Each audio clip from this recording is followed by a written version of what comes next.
This is Live from the Heartland. I'm Lisa Smith, your host today, and I'm talking to director Rebecca Shanberg about her new documentary, Do No Harm, which is going to be screening on this Wednesday, November 18th, at the Block Museum, Northwestern University's Evanston campus, and it's part of real-time series that an Evanston nonprofit group, Percolator Films, organizes.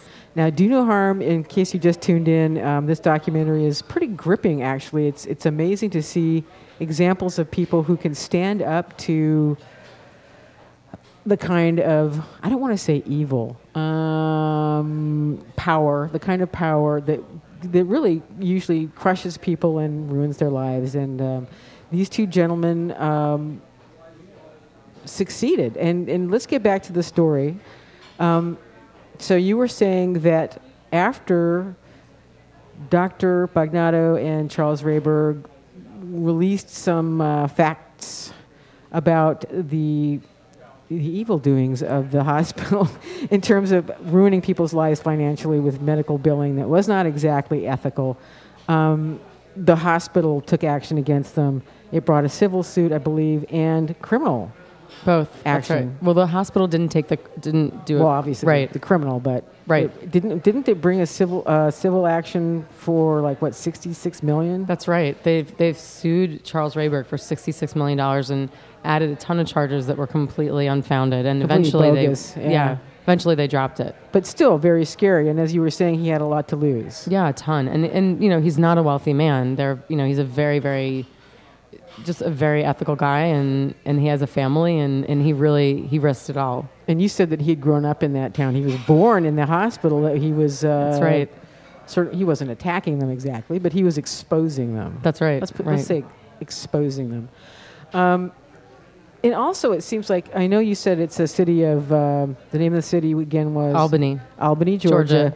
And you said it was a city of 80,000 people and that it served a much wider area. But, really 80,000 people, that's still a small town compared to a major city. And it seems to me that taking the kind of stand that these gentlemen took in an area where the hospital is the main employer, that's pretty hard to do. Well, what's really interesting is that everybody they knew had some connection to the hospital. I mean, this hospital really runs the town. It has, someone just told me that there's an estimate in the town of the property that they own. It's about $6 billion, which is a gigantic percentage of what's of the property value there.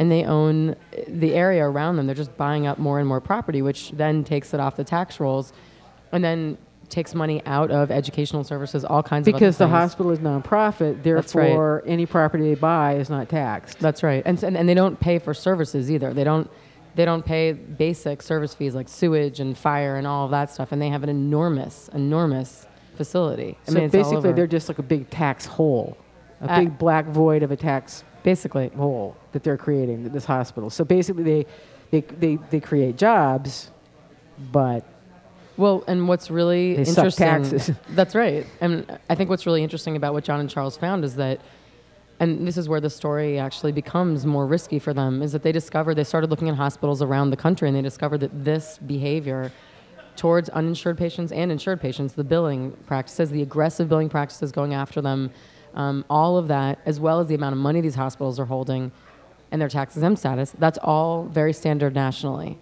And it's happening all over the country, and it's been looked at over and over again. There are several studies of these hospitals by nonprofit organizations, some of which we're partnered with, and they find that this continues to happen even though there's been enormous investigation into nonprofit hospital behavior.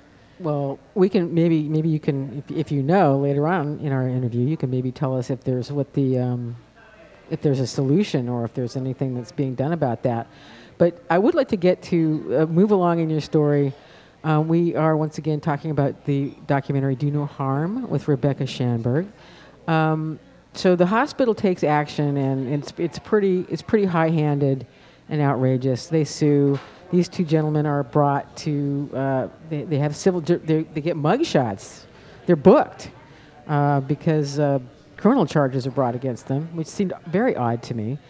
Where they could get criminal charges. Didn't one of the hospital administrators basically lie and say that someone associated with these two whistleblowers attacked him? That's right. So he just outright lied, even though the gentleman even had a recording that demonstrated that no such thing had happened. I mean, yeah, and I don't want to give too much of the story away, but eventually no, that not that part, but later on what happens, eventually that tape was shown to prove that these guys, hadn't even been there, and that the man who said he was assaulted by their associate wasn't assaulted. And so it's really, people are willing to do quite a lot in that town for the hospital.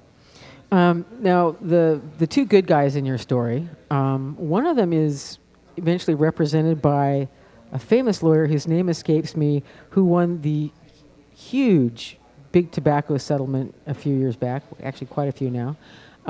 What was his name? Dickie Scruggs. Dickie Scruggs. And so don't you think that would have put a scare into the hospital when they got him? Well, I think what's really interesting is that, had Scruggs not been involved at all, I think the hospital probably would have done a lot more and they never would have backed down. But I think what happened, the reason that they ended up not going after John and Charles was that John and Charles brought this information to Scruggs, and Scruggs filed national class action lawsuits against hospitals around the country. And that got the attention of the Senate Finance Committee because they are overseeing basically finance and taxes in the IRS, and they realized that the IRS is overseeing nonprofit organizations, and these nonprofit organizations are abusing their nonprofit status.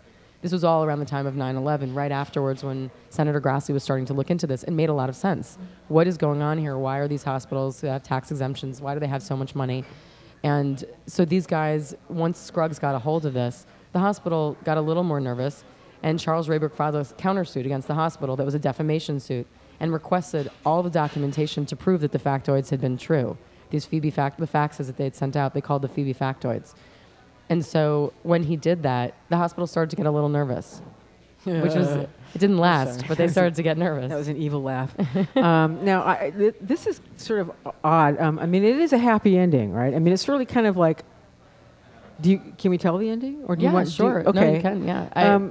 I mean, when all appears to be lost, and it looks like the hospital, Phoebe Putney is going to win, as you point out, they bring this class action lawsuit against the hospital. It's a counterclaim.